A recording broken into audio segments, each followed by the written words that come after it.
الحمد للہ رب العالمین والصلاة والسلام علی خاتم النبیین وعلی آلہ واصحابہ اجمعین، اما بعد۔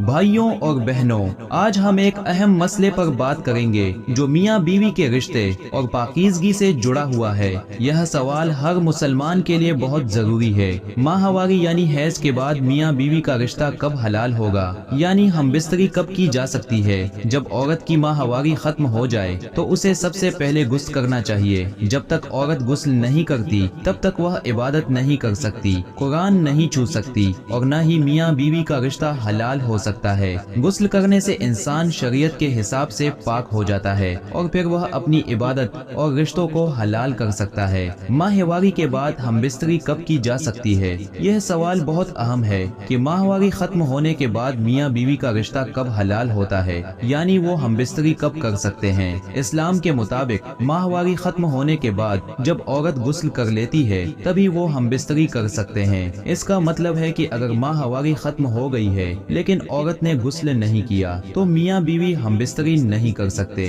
غسل کے بعد ہی ہم بستری کرنا شرعی طور پر حلال ہوتا ہے۔ غسل کرنے کا طریقہ بہت آسان ہے۔ سب سے پہلے اپنی شرمگاہ کو اچھے سے دھو لیں، پھر پورے جسم پر پانی ڈالیں تاکہ کوئی حصہ سوکھا نہ رہ جائے۔ سر سے لے کر پاؤں تک پانی ڈالیں اور وضو کریں۔ غسل کرنے کے بعد عورت شریعت کے حساب سے پاک ہو جاتی ہے اور میاں بیوی ہم بستری کر سکتے ہیں۔ پاکیزگی صرف شریرک ضرورت نہیں ہے بلکہ یہ ہماری عبادت کا بھی حصہ ہے۔ اللہ تعالیٰ نے پاکیزگی کو بہت اہمیت دی ہے۔ جب ہم شریعت کے مطابق پاک رہتے ہیں تو ہمارے دل اور دماغ کو بھی سکون ملتا ہے۔ میاں بیوی کا رشتہ اسلام میں بہت پاک ہے، اس لیے غسل کرنے کے بعد ہی میاں بیوی کا رشتہ حلال ہوتا ہے۔ بھائیوں اور بہنوں، ہمیں چاہیے کہ ہم اپنی زندگی کو شریعت کے مطابق گزاریں۔